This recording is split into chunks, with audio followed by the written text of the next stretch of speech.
Assalamualaikum warahmatullahi wabarakatuh. Kembali lagi bersama saya di sini Nadia Sekarayu, NIM 19070260083 dari Prodi Gizi UIN Wali Songo Semarang semester 5. Di sini saya akan membuat video tentang edukasi gizi mengenai obesitas. Yang pertama, apa itu obesitas? Obesitas adalah suatu kondisi terjadinya ketidakseimbangan energi antara energi yang masuk dengan energi yang keluar dalam jangka waktu yang lama. Yang harus digarisbawahi adalah dalam jangka waktu yang lama. Apabila terjadi ketidakseimbangan energi, misalnya 1-2 hari aja, tapi hari ketiganya udah normal, itu masih nggak apa-apa. Tapi kalau misalkan dalam jangka waktu yang lama, itu perlu diperhatikan. Menurut WHO tahun 2006, kelebihan energi akan disimpan dalam bentuk lemak dan jaringan lemak sehingga dapat mengakibatkan pertambahan berat badan. Ada pendapat yaitu asupan energi yang tinggi itu dikarenakan konsumsi makanan sumber tinggi dan lemak yang tinggi dan pengeluaran energi yang rendah. Ini disebabkan oleh kurangnya aktivitas fisik dan sedentary lifestyle atau aktivitas kurang gerak. Ini menurut Kemenkes 2012. Lalu ada lagi pendapat, obesitas dapat terjadi karena adanya ketidakseimbangan antara energi dari makanan yang masuk itu lebih besar dibandingkan dengan energi yang digunakan atau dikeluarkan. Ini menurut Sanjaya dan Sudikno pada tahun 2014. Obesitas memiliki pengaruh yang penting terhadap kejadian penyakit-penyakit seperti kardiovaskuler atau jantung dan pembuluh darah, lalu penyakit diabetes mellitus tipe 2, penyakit kanker, penyakit osteoartritis atau peradangan sendi akibat tulang rawan, dan gangguan tidur di seluruh dunia. Ini menurut pendapat Seidel dan Halberstadt pada 2015. Indeks massa tubuh. Nah, indeks massa tubuh ini biasanya merupakan pengukuran pada orang dewasa untuk menentukan apakah orang ini kurus, ataukah normal, ataukah overweight, atau obesitas. Jadi, IMT itu merupakan indeks sederhana dari berat badan terhadap tinggi badan yang digunakan untuk mengklasifikasikan kelebihan berat badan dan obesitas pada orang dewasa. Sebenarnya, IMT juga bisa menentukan untuk orang underweight atau kurus dan normal. Nah, untuk rumus IMT-nya sebagai berikut. Berat badan dibagi tinggi badan dalam meter dikuadratkan. Di sini ada klasifikasi IMT menurut WHO. WHO ini ada yang secara general dan ada yang Asia Pasifik. Dan ini adalah WHO yang secara general dibagi menjadi 6 klasifikasi, yaitu underweight, normal, overweight, obesitas 1, obesitas 2, dan obesitas 3. Underweight dimulai dari kurang dari 18,5 IMT-nya, yang normal IMT-nya 18,5 sampai 24,9. Untuk yang overweight itu IMT-nya 25 sampai 29,9. Untuk obesitas 1, nah ini obesitas 1 dimulai dari IMT-nya 30 sampai 34,9. Untuk obesitas 2 yaitu 35 sampai 39,9 dan obesitas 3 dimulai dari lebih dari sama dengan 40. Lalu ada klasifikasi IMT menurut WHO Asia Pasifik dibagi menjadi 5, yaitu ada underweight, normal, overweight, obesitas 1, dan obesitas 2. Di sini nggak ada obesitas 3 untuk perbedaannya. Nah, perbedaannya juga dari rentang atau range IMT-nya. Kalau underweight, IMT-nya itu kurang dari 18,5. Untuk yang normal, IMT-nya 18,5 sampai 22,9. Untuk yang overweight, 23 sampai 24,9. Untuk yang obesitas 1, nah dari obesitas 1 ini menurut Asia Pasifik, IMT-nya itu adalah 25 sampai 29,9 dan untuk obesitas 2 nilai IMT-nya lebih dari sama dengan 30. Adapun klasifikasi IMT secara nasional dibagi menjadi kurus, normal, dan gemuk. Untuk kurus, klasifikasinya dibagikan menjadi kekurangan berat badan tingkat berat dan kekurangan berat badan tingkat ringan. Kekurangan berat badan tingkat berat dimulai kurang dari 17, kekurangan berat badan tingkat ringan dimulai dari 17 sampai 18,5, untuk yang normal lebih dari 18,5 sampai 25, dan gemuk dari kelebihan berat badan tingkat ringan itu dimulai dari lebih dari 25 sampai 27, dan kelebihan berat badan tingkat berat itu dimulai dari lebih dari 27. Itu secara nasional, bukan WHO dan bukan WHO Asia Pasifik. Dan tadi nilai klasifikasi IMT adalah untuk orang dewasa, sedangkan untuk anak menggunakan nilai persentil berdasarkan kurva pertumbuhan anak. Kurva pertumbuhan anaknya itu ditulis berdasarkan panjang badan dibanding umur, atau panjang badan menurut umur, dan berat badan menurut umur. Tapi nilainya nilai persentil, menggunakan nilai persentil. Nah, untuk nilai persentilnya ini kurang dari 5 persentil itu disebut underweight, lebih dari sama dengan 5 sampai kurang dari 85 persentil IMT anak tersebut normal, lebih dari sama dengan 85 sampai kurang dari 95 persentil anak itu beresiko kegemukan, dan lebih dari sama dengan 95 persentil itu ada obesitas. Dan ini adalah kurva pertumbuhan anak menurut CDC 2000, Ikatan Dokter Anak Indonesia. Dan ini yang biru adalah kurva untuk anak laki-laki dan yang merah muda untuk anak perempuan. Di sini ada keterangan kurva ini menunjukkan dari sejak anak itu lahir sampai umur 36 bulan berdasarkan panjang badan menurut umur dan berat badan menurut umur.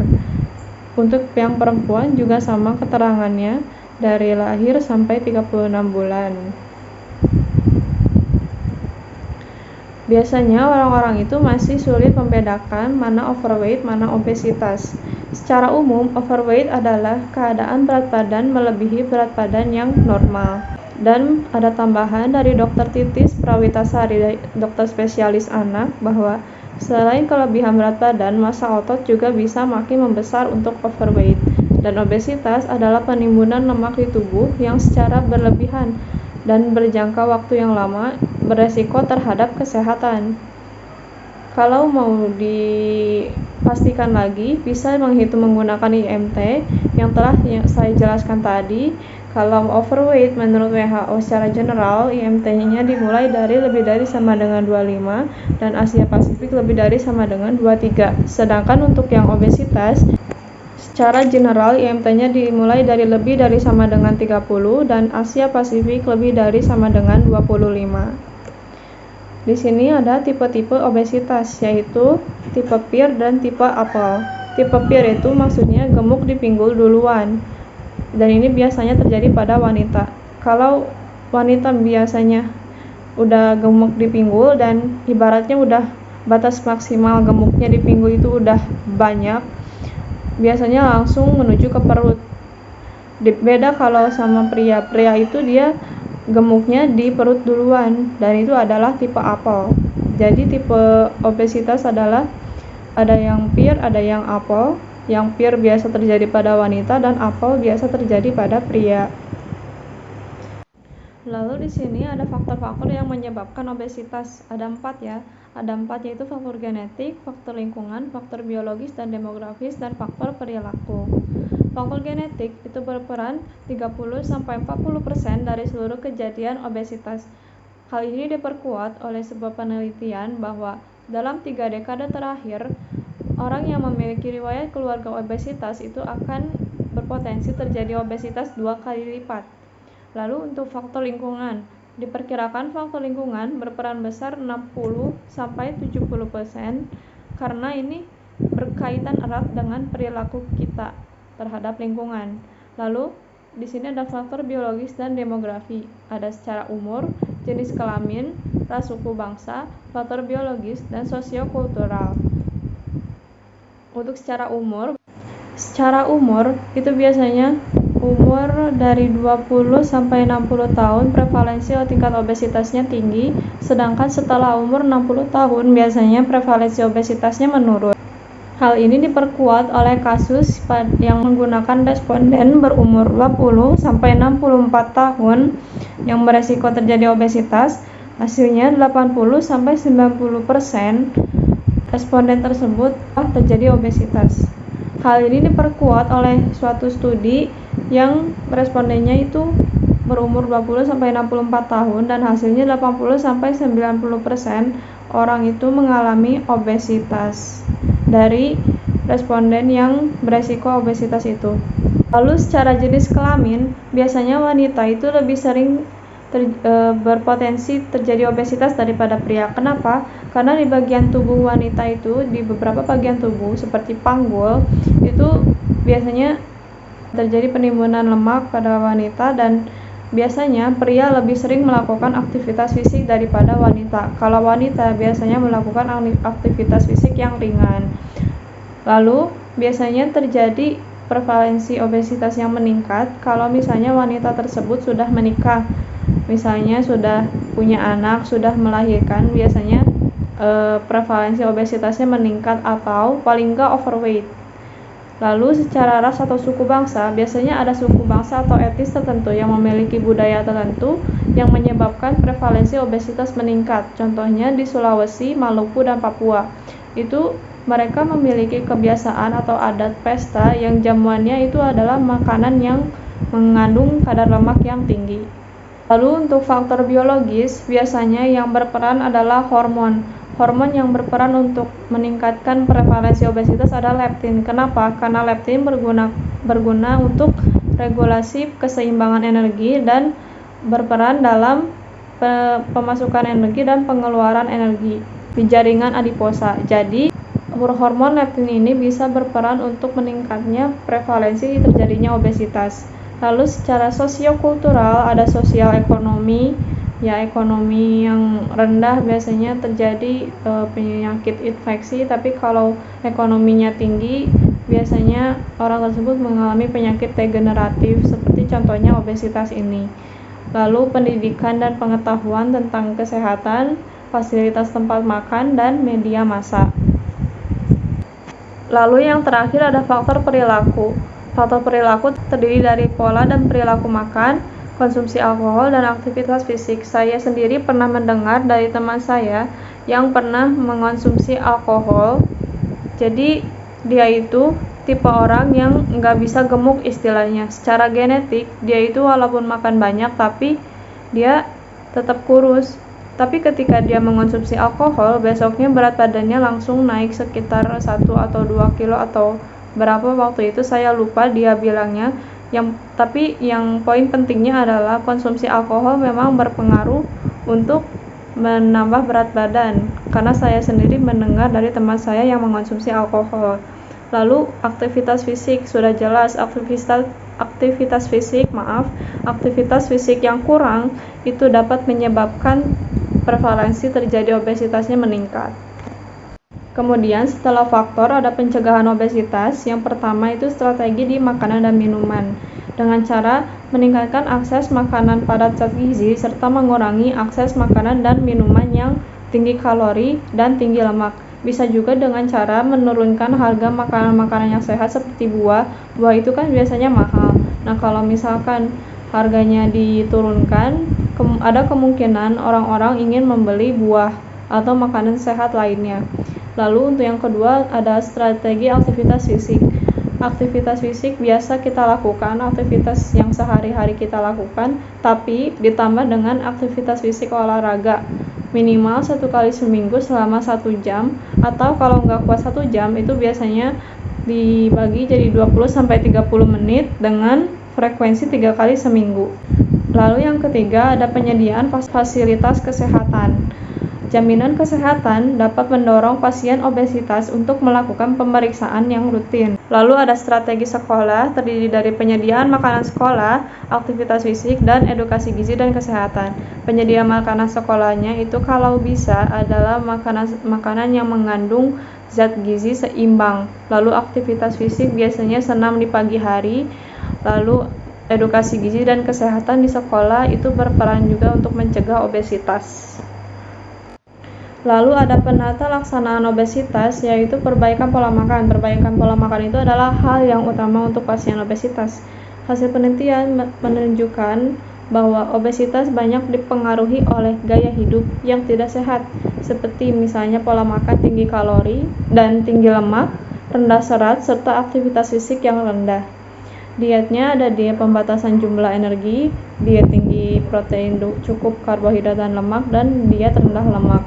Diet pembatasan jumlah energi ada low calorie diet dan very low calorie diet.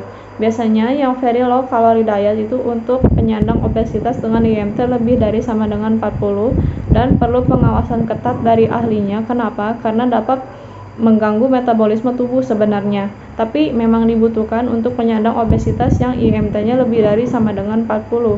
Biasanya untuk low calorie diet dan very low calorie diet itu pengurangan kalorinya sebanyak 500 sampai 1000 kilokalori sehari. Lalu ada diet tinggi protein, cukup karbohidrat dan lemak. Biasanya diet ini tidak dianjurkan oleh dokter dan ahli gizi. Kenapa? Karena diet ini malah cenderung menurunkan berat badan, tapi yang hilangnya itu bukan lemaknya, tapi yang hilangnya air dan massa tubuh yang tanpa lemak, dan ini sangat tidak dianjurkan. Dan yang kedua, diet ini adalah diet yang kaku karena membatasi atau menghindari kelompok makanan tertentu, dan itu tidak dianjurkan oleh dokter dan ahli gizi, tetapi biasanya masih dipakai oleh sebagian masyarakat. Pada diet rendah lemak, beberapa penelitian menunjukkan bahwa diet pengurangan lemak berdampak pada pengurangan berat badan atau setidaknya tidak bertambahnya berat badan. Penata laksanaan obesitas yang kedua yaitu peningkatan aktivitas fisik yang tadi telah saya jelaskan. Aktivitas fisik tingkat sedang selama 1 jam 1 kali seminggu atau selama 20-30 menit 3 kali seminggu. Contohnya jalan cepat atau jogging atau senam aerobik. Nah, untuk perbaikan perilaku, terapi perilaku itu bertujuan membantu individu obesitas untuk memperbaiki pola pikirnya tentang pola makan dan aktivitas fisik. Di sini ada tujuan diet obesitas, yaitu yang pertama untuk menurunkan asupan energi minimal 500 kilokalori per hari dari kebutuhan. Yang kedua, menurunkan berat badan secara bertahap, kurang lebih 0,5 gram sampai 1 kg per minggu. Jadi jangan sekaligus pengen turun 5 kilo dalam seminggu, itu kurang baik. Jadi menurunkan berat badannya secara bertahap saja. Dan yang ketiga itu meningkatkan pengetahuan tentang pola makan gizi seimbang. Lalu di sini ada rencana diet kebutuhan energi dan zat gizi. Yang pertama ada energi, pengurangannya 500 sampai 1000 kilokalori per hari, protein 1 sampai 1,5 gram per kilogram berat badan atau 15 sampai 20% dari total kebutuhan energi per harinya. Dan lemak 20 sampai 30% dari total kebutuhan energi, karbohidrat 50 sampai 55% dari total kebutuhan energi, yang untuk serat 15 sampai 25 gram per hari, dan cairan itu 8 sampai 10 gelas per hari. Cairan itu enggak harus dari air putih, tapi bisa dari jus, dari susu, dari teh, dari kopi. Tapi kalau bisa batasi untuk konsumsi kopi dan teh karena mengandung cairan diuretik atau mengandung kafein juga. Untuk kopi, di sini ada konsultasi gizi yang bertujuan untuk meningkatkan pengetahuan dan memperbaiki gaya hidup, khususnya perilaku dan kebiasaan makan yang kurang baik yang berdampak pada obesitas. Kemudian ada tahap monitoring dan evaluasi. Tahap monitoring dan evaluasi itu biasanya dilakukan setelah terapi diet pada penyandang obesitas untuk melihat apakah terapi diet ini berhasil atau tidak. Dan di sini ada 4 indikator. Ada berat badan dan IMT, adakah penurunan berat badan dan perubahan IMT, adakah perubahan lingkar pinggang dan perut. Terus untuk profil biokimia ada perubahan nilai lipid atau lemak, kolesterol total, trigliserida, kolesterol HDL dan LDL.